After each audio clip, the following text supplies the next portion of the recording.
Hey guys, thank you so much for checking in the Convicted Podcast again. We have a very special guest today. His name is Zach. He is the drummer from Convictions.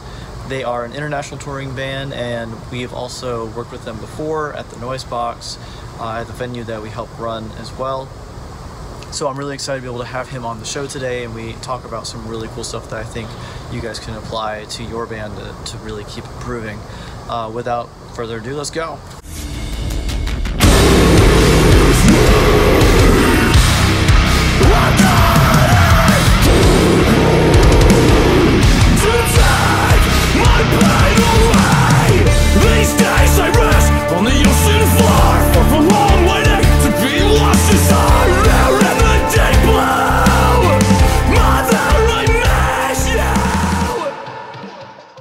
So, Zach, would you mind telling me a little bit of the story of Convictions? How did it get started? How did you guys meet? How did you guys know, okay, we're going to be a band, this is what we're doing, and this is how we're going to do it? Like, what's your story on that? Yeah, so the band started in 2012. That's like kind of when we first released music and we became public as a band, like January 1st, 2012. But backstory, we had a lot of kinks to get out. So we actually started jamming for the first time in like September of 2010, actually. The guys, it was kind of a formation of other local bands that kind of came together. Guys that wanted to be like in a Christian band and portray that message. And they came to me, and obviously being a Christian, I agreed with that.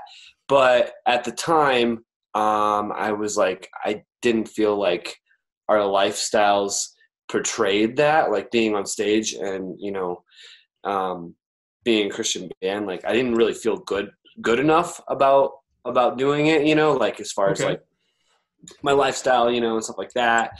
And some of the other guys, sometimes we like to go out to the bar at the time and like I just felt like, man, I don't know if it's the right thing to do, but we all felt like it was the right thing to do, if that makes sense. Right.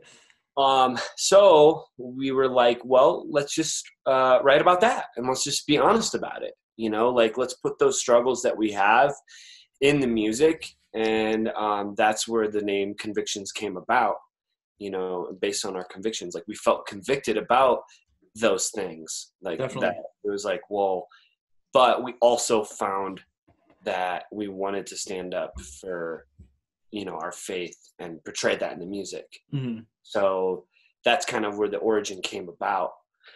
So, and, some members kind of like fizzled out before we even got going. So that's why we ended up recording our first, I guess EP you would call it, I Am Nothing. That was back in 2011. Okay. Late 2011. So then we were able to put out a few singles then right at the start of 2012. And that's when we say we're established. So. Gotcha. So would you say that like starting the band, you were mentioning about like you had the convictions about it, you felt like you needed to move away from something, that you wanted to be honest about it. Do you feel like starting the band ended up instilling in you a different lifestyle? Did that change things for you? I think now we're talking almost 8 years later, I feel like we've all grown, as people, not only just like in our maturity, but also like in our walk and our faith. So I feel like, yes, the band, along just with like personal spiritual growth, that we've all just become better people, in general, and better Christians, I guess, if you will.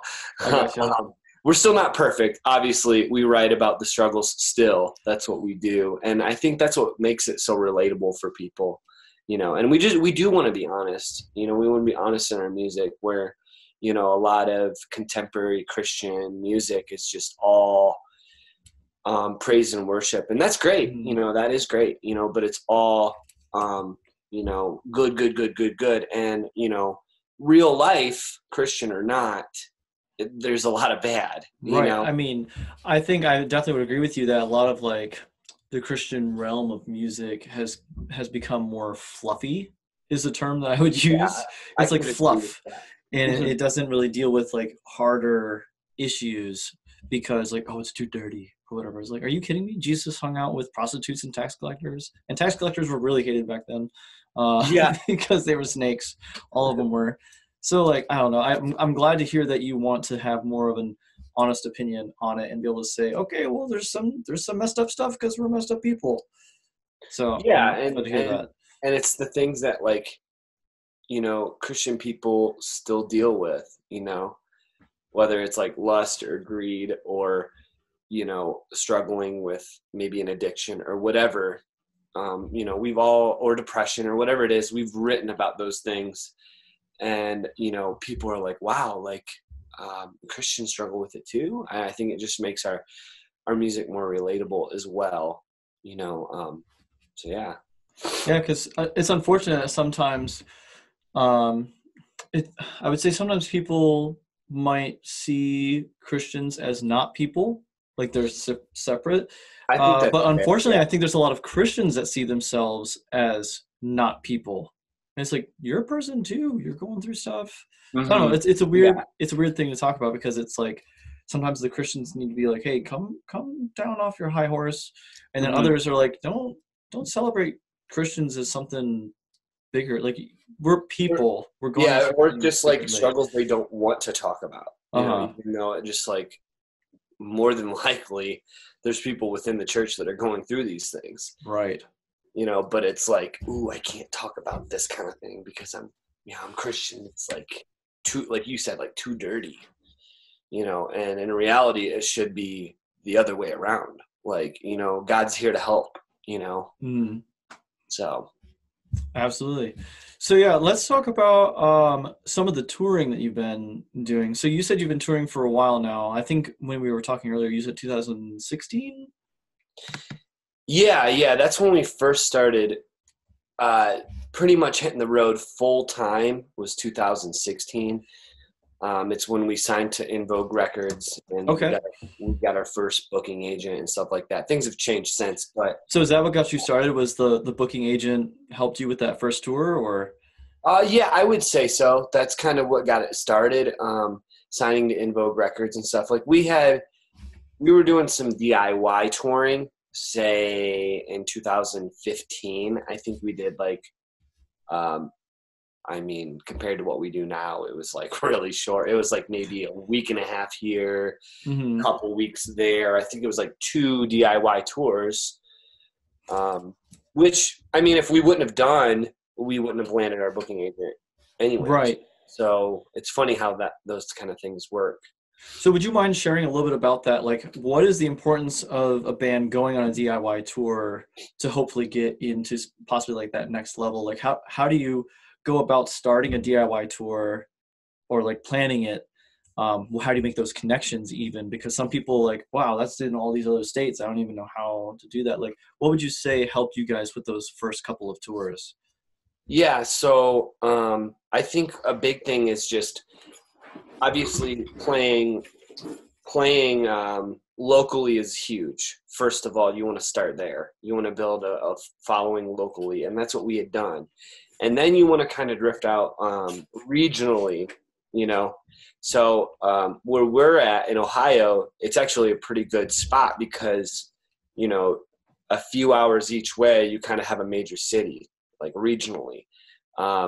Like say Detroit, Chicago, Indianapolis, Pittsburgh, Louisville, kind of all within say 3 to 4 hours of us. Hmm. So I think it's important for bands to, like, when they're starting out, try to book out of your comfort zone, like get your local following, and then try to book a show a few hours away or whatever it may be. And if you have trouble doing it, find other local bands that maybe you can swap shows with, and then Definitely. just kind of build this, like, I guess, regional perimeter, if you will, and kind of doing that. That's what helped us. I That makes mean, sense. if we wouldn't have done, because if you think about it, if a booking agent brings your band on, the first thing he's going to wonder is where you've booked yourself. And if you haven't booked yourself an hour out of your hometown, why should he be booking your band if you haven't even taken that step yet? you know? Right. So, and that's what he told us, you know, like, you guys have tried, you guys have pushed your boundaries. And I Hmm. think it's really big for bands. And, you know, obviously work on your music first, work on your local following, you know, and all that stuff before you're even really playing shows or branching out. But, you know, I Definitely. think that's like a very important start, is like your regional area, you know. Makes sense. Absolutely. So since you've been on the road quite a few times now, did I see that? Did you guys do something international too, or did I look at that wrong? Yeah, we just got back from we just did a UK European run, actually. Awesome. Yeah, and we just got back probably 2 weeks ago now, maybe. So Well, that's really cool. yeah, it was awesome. Definitely a tourist dream to be able to do it internationally too. So, I mean, what do you think led you to be able to go on tour internationally? Um, now, I guess the first time we went over there, which was in 2017, um, there was a few things that kind of went, I guess, right for us, which would be our booking agent booked hotel books as well, which was the band that we went on tour with. Okay. So it was kind of packaged together, and then he knew, or hotel books worked with another agent overseas. So, and then me and our ex bass player at the time filled in for hotel books, and then as some of their members. Hmm. So it was kind of a trade off. We got to play Gotcha. as long as we played with him and kind of filled in his band. Um, and we had the same U.S. agent, which knew their European agent. So it was kind of a few stars kind of aligned perfectly for us, I Okay. guess, in that aspect. Second time we went over there, we had booked just a big Christian festival, and they just reached out to us. So that was just Okay. great. You know, that Very one was cool. Christmas Rock Night in Germany. And then this past time, which just a couple weeks ago, we had played Loud and Proud Festival in Germany, and our booking agent reached out to a European agent, and he decided to work with us and kind of create like a tour around it. Wow. So that's kind of how that worked out. That sounds like it was providential in that being able to work out that way. So Yeah, that's yeah. I awesome. mean, I think bands will have the opportunity to tour overseas once they get a good footing in the U.S. You know, once you get a good footing in the U.S., you have an agent. You've kind of done um, a decent amount of touring in the U.S. Because Mhm. then normally, you know, U.S. agents have some connections with European agents, and then you also have numbers to back that. So you can get a European agent on your side that way and kind of book something around. Especially helps if you land a good festival over there, they can book around that. So Gotcha. Absolutely. So when you're on the road, what do you guys do to be able to save funds so that way you can keep doing it? yeah, a huge one for us is we sleep in the van just about every single night.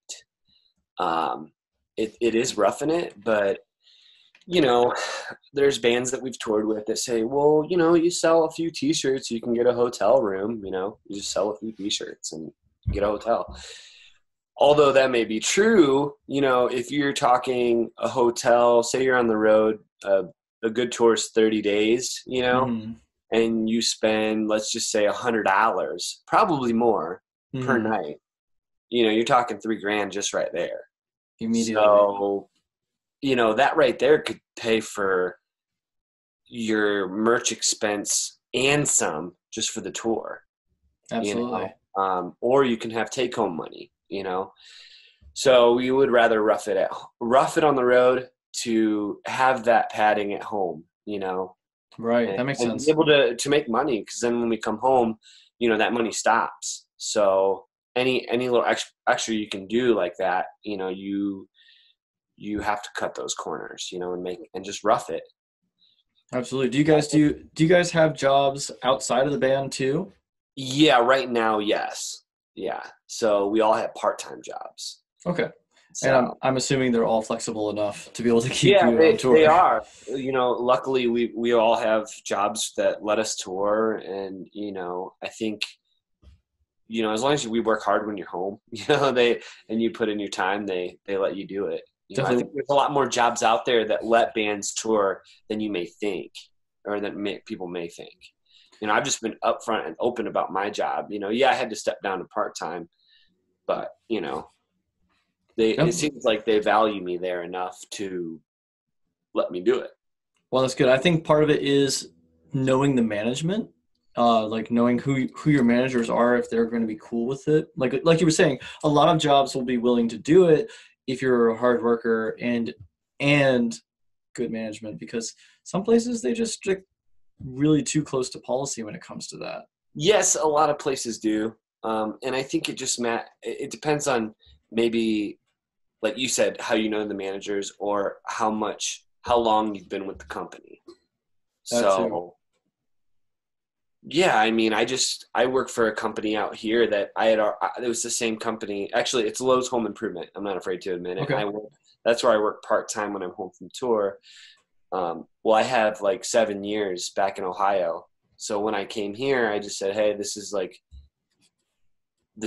my experience." And Hmm. I was like, but there are times where I got to take off for the band. I might be gone for 3-4 weeks at a time, but I'll know a month in advance. And they were like, "Cool, we'll work around it." Right. Because most companies, I think, um, you know, people come and go all the time. So if you're there and you work hard and you got to take some time off, and it keeps them from hiring somebody else, and training them and going through all that, by that time you're going to be back. Right. That's just kind of the way I see it. It may not be true for all companies. Like you said, a lot of times they're just by the book. And if that's the case, well, then I guess find a different job. If you're going to Definitely. if you want to tour, that's the number one thing. You're going to make sacrifices. Absolutely. Oh, You're going to sacrifice sleep. You're going to sacrifice money. oh, You're going to sacrifice some luxuries. oh yeah, 100%, All over the 100%. place. I mean, it's not the worst thing in the world by any means, but it can be very hard. But if it's what you want to do, then you're not going to see it as a terrible thing, you know? Right, exactly. The payoff is greater than those things that you're um, that like loss of sleep or whatever like Right, that. This right. past weekend, I barely got any sleep. I'm in Denver now. I had to fly from Denver to Detroit, drive to my parents' house, or get picked up, go to my parents' house in Ohio, wake up, play a show in Ohio, fly to Miami that night, play a show, fly back to Denver, and go to work the next morning. Oh my But gosh. I mean, yeah, it sounds crazy, and it was crazy. But I mean, I played two amazing festivals. Like one was with the Treyu and Whitechapel, and the other one was with We Came as Romans and Memphis Mayfire and a bunch of other bands. That was Kraken, right? Yeah, yeah, down your way, I Yeah, think. I heard about it. It was their first time doing that. What was it? West Palm, I think is what city is it? It's not too far away from here. It's It like was in Hollandale Beach, okay, so near Miami. I'm not super gotcha. familiar, but I mean, I was there. It was crazy, man. We were there for like 6 hours and then had to fly back. It was just so crazy. That's a lot. I think I just Absolutely. caught up on sleep this morning. So when it comes to everything being so crazy and you're gonna have to lose sleep and everything, how do you guarantee a good engagement with the audience, not just on the stage, but also like off stage? Oh yeah, that's a good question, because there are times when you get off stage and sometimes you just don't feel like talking to people. You're just Believable. worn out. You just drove 10 hours. You set up, you loaded in, you ate some crappy food, you didn't shower. You're just and then you just sweat your butt off for 30-40 minutes or whatever.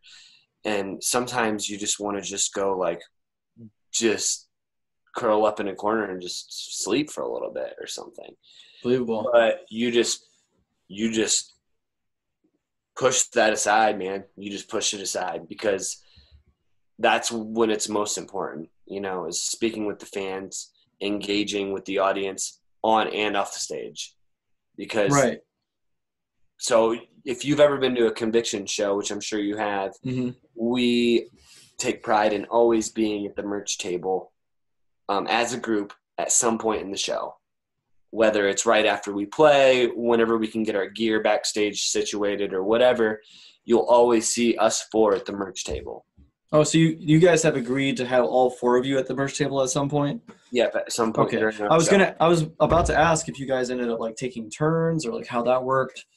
Yeah, usually it's kind of one of those things where we load in, and it's kind of been one of those things like I think we were talking about this a little bit on the phone earlier where we all kind of have roles, I guess you would say. So Mike, our vocalist, kind of takes the reins on the merch at the show.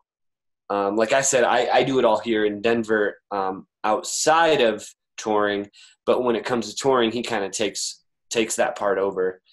And so he'll set up our display and organize the merch and stuff like that because he's the vocalist, and really all he has to do when he gets on stage is plug in his mic.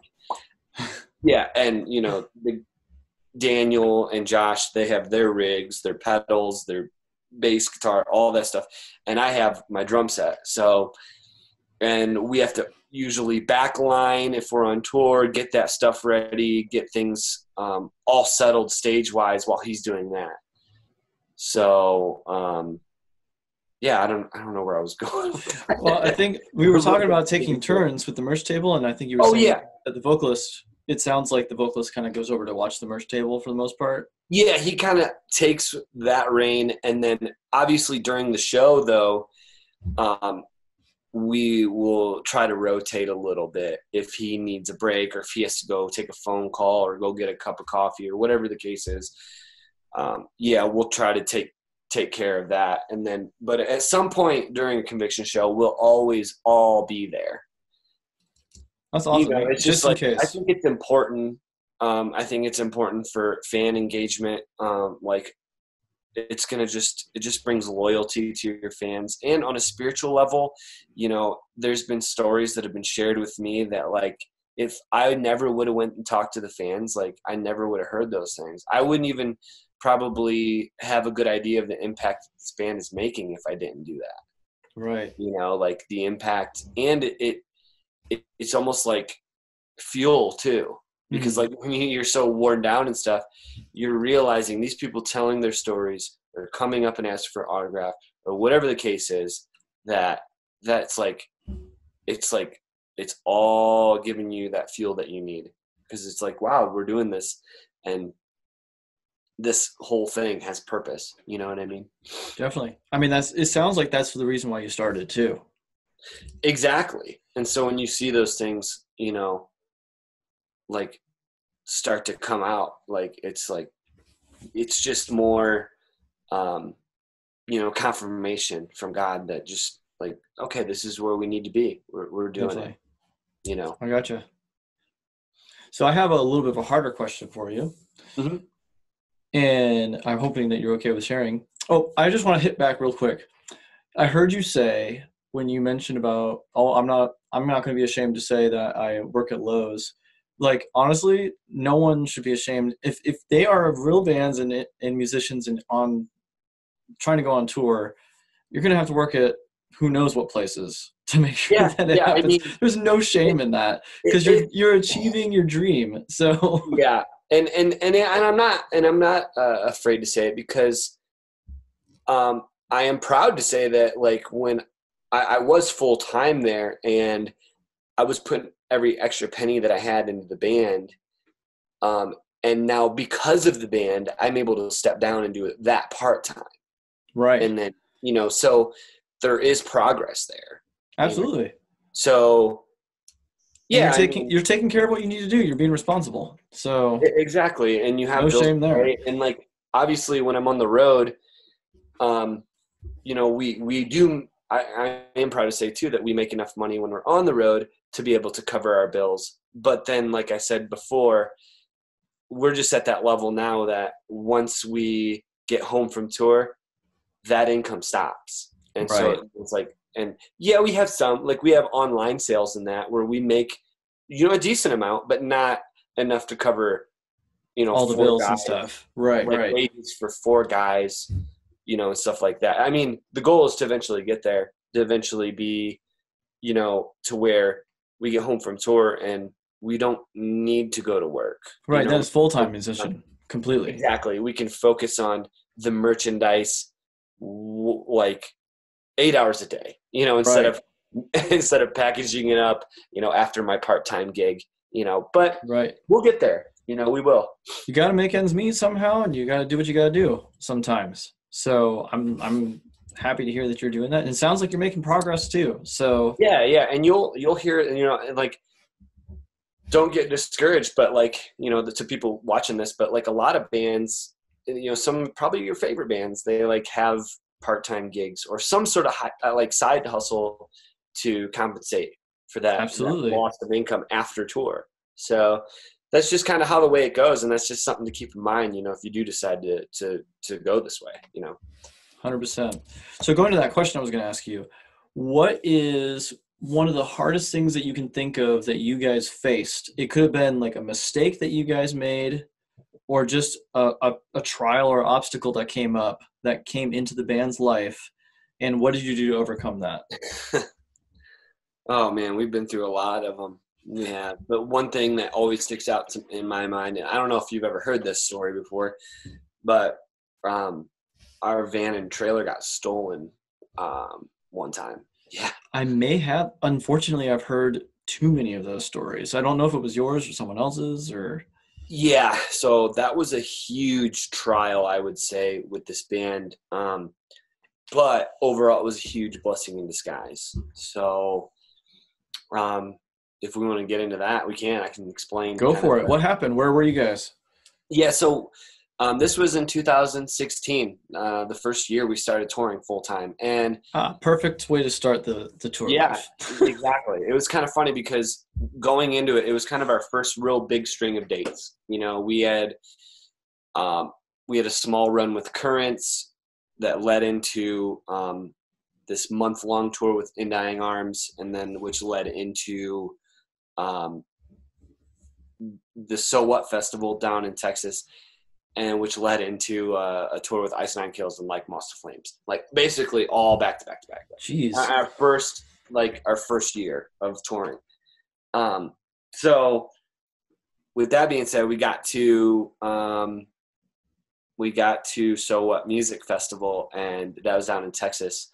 We played, I think it was a 2-day festival. We played day 1, and there was an after party where some of the bands were DJing, and we went to that, and we got back to the hotel. I said, we don't ever do hotels. Right.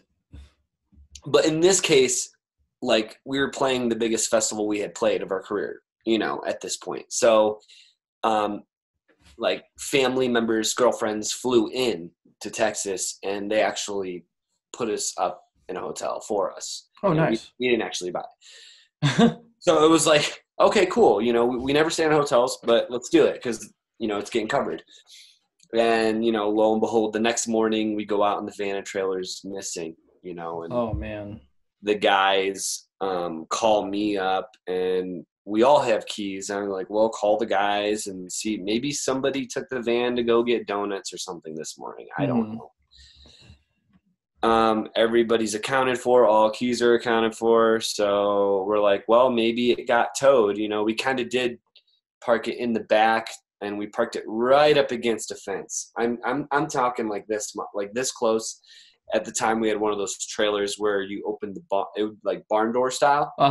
This way, no one could get in. Right. You were trying to be smart with it. Exactly, and that was the idea. And it was kind of tucked a little bit away from the hotel. But the idea was, and I even said it. It's funny that when we parked it, I said they're going to have to steal the whole thing in order to get into it. Oh no, you spoke it into existence, Zach.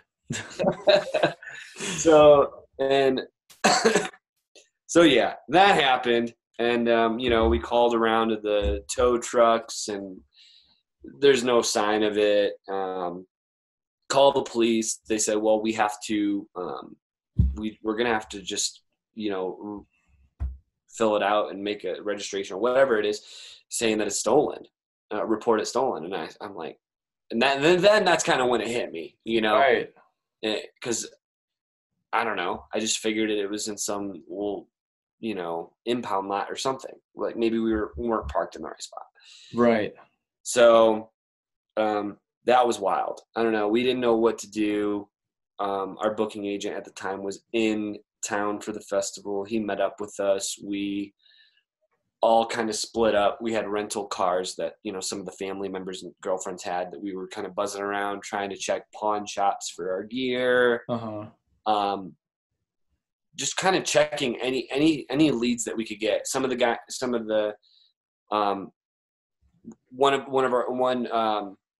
our group went to the festival on day 2, asking the bands around, just any leads we could get. Right. Just scrounging for it. Yeah, we didn't really know what to do. Honest to God, we didn't know what to do. We had no idea what to do. Well, it's not like you're trained on something like this. Yeah. So like, oh, here's what you do when your whole van's stolen.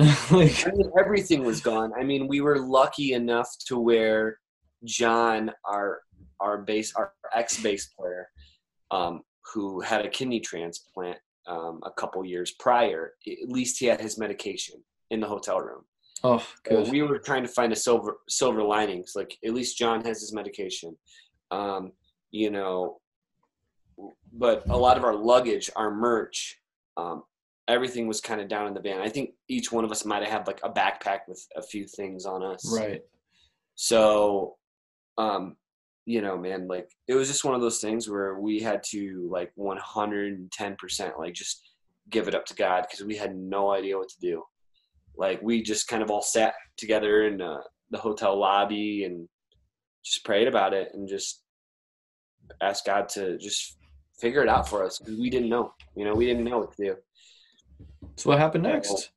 And then what happened next was our booking agent and the label was like, you guys need to start getting a GoFundMe around and kind of add up your losses, because at this point, we're thinking we're probably not getting it back.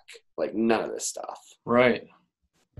So we added up the van, trailer, gear, and all that stuff, and we were probably on the low end of like $30,000 is what we figured. We probably sounds about right. The van, we had an older van at the time, smaller trailer at the time. We've had definitely upgrades since then, but we just decided to put together a GoFundMe for $30,000. And I am not even kidding, man. Like, the overnight we raised $15,000. Overnight. Wow.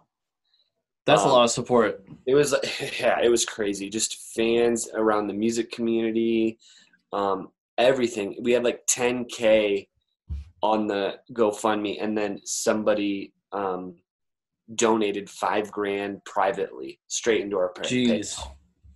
So yeah, like legit, like $15,000 overnight. And I think that right there was like this is where I mean, like, this was a whole blessing in disguise thing, because it was a pivotal moment in our career to where, like, we could have just shut down and we could have just been like, we're going home. We've lost everything. You could have just packed up. Take the next plane home and say, screw it. But I think with the outpouring of support from the community, like the music scene, our fans, and just random people messaging me saying, like, do you need to use a van? What do you guys need? Da, da, da, da. I mean, it was like, it brought me to tears, legit. Like, it was just it was a blessing in disguise, 110%, because then, if you look at it that way as well, we made, it was kind of a good, it was kind of good publicity for the band. If you look at it, like, we gained probably a lot more fans from that. I believe it. Because bad news travels fast. It's unfortunate, but, it actually helped us. And then we're like, you know what? We're not giving up.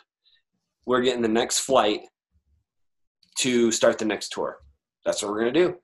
and we're going to see if merch now, we use merch now for printing, currently. And we were like, maybe they can send us some merch, at a discount. Right, to fill in what you just got taken from you. Lost it all. We're going to borrow gear. Let's reach out to the Like Moths guys and see if they can lend us some gear. And we're just going to do it. And everybody kind of just thought we were nuts. I believe it's like you're coming here with what? You guys are going to do it? Like, you guys are nuts.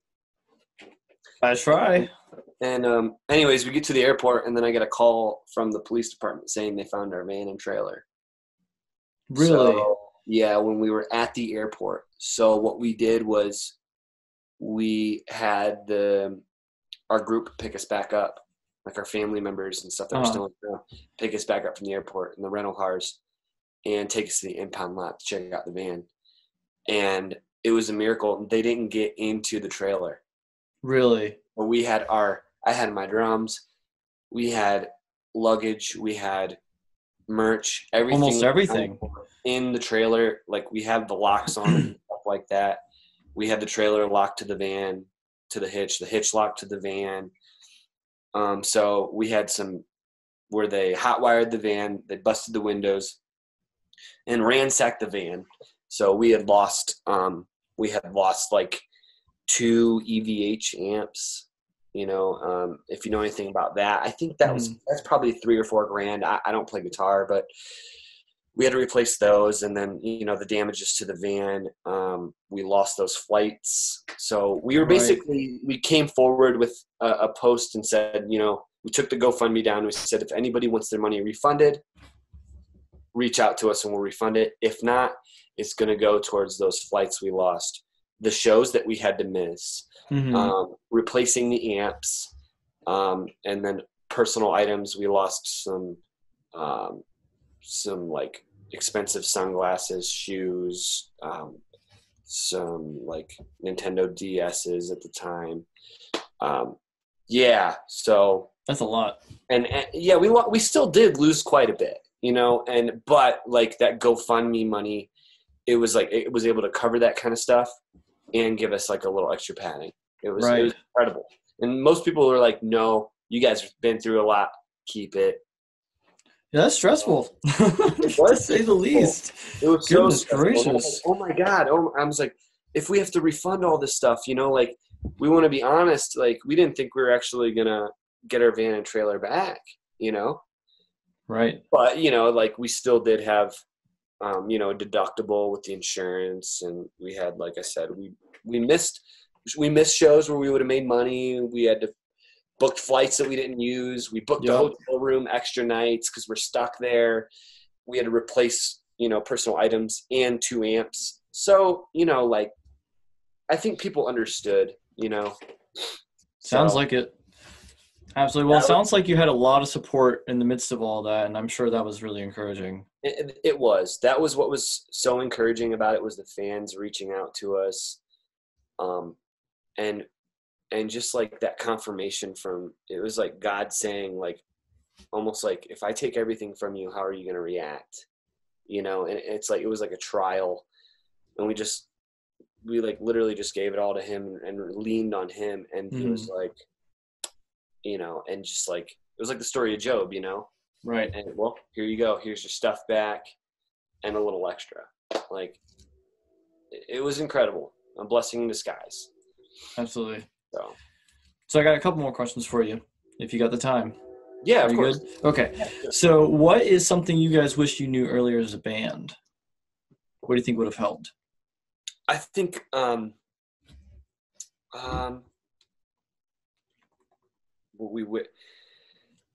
think just knowing how hard it's going to be, it is tough. Like, we've kind of already touched on it. Like, just like, you're going to be doing a lot, putting in a lot extra time, resources, and also missing time with family and stuff when you're on the road.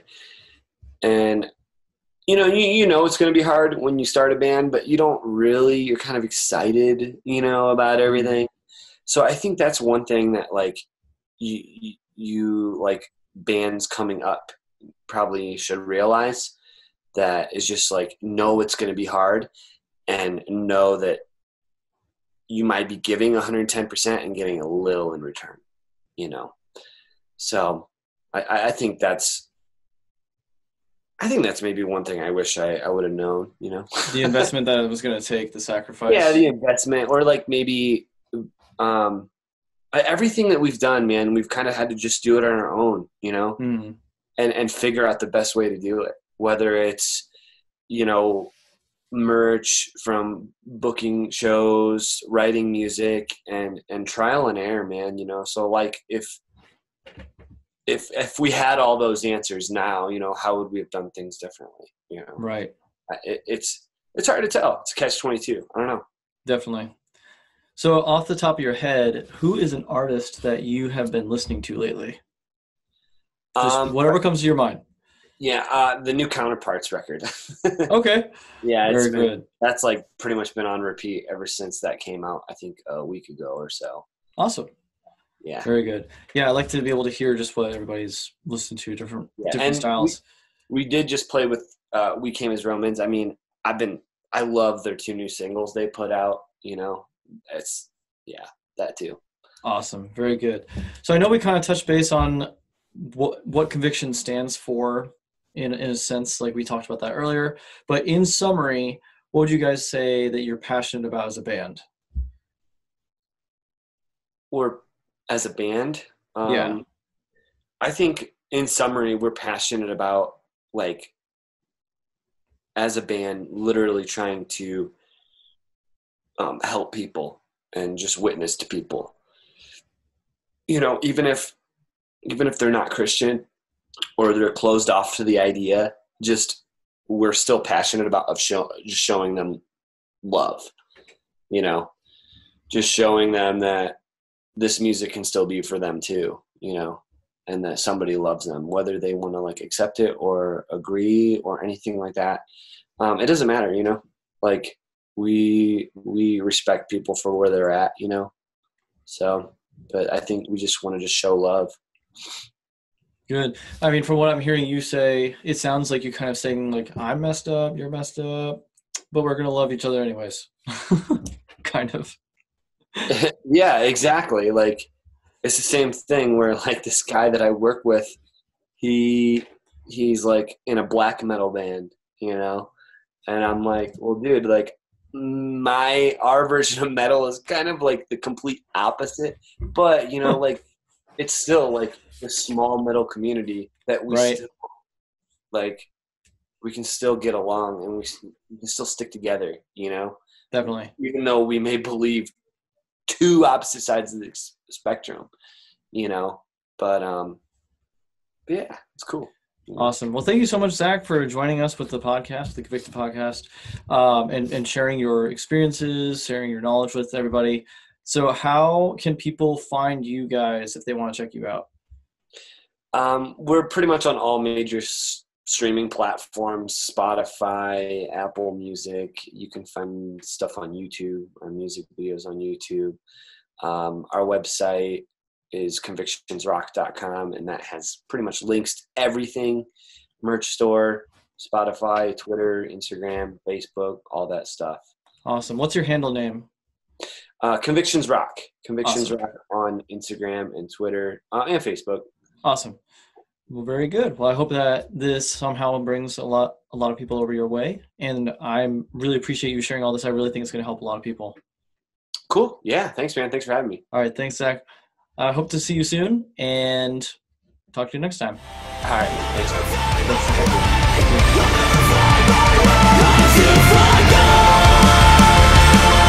Just like at the last time, swept away. My life's a hurricane.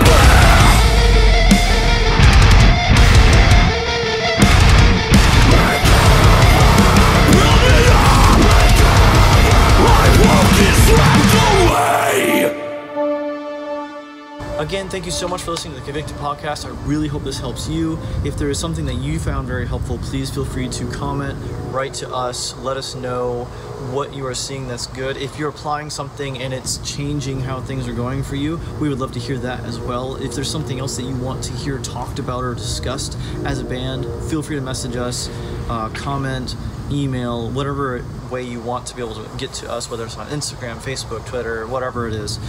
We would love to talk with you and be able to add to what you are hearing. So thank you again so much.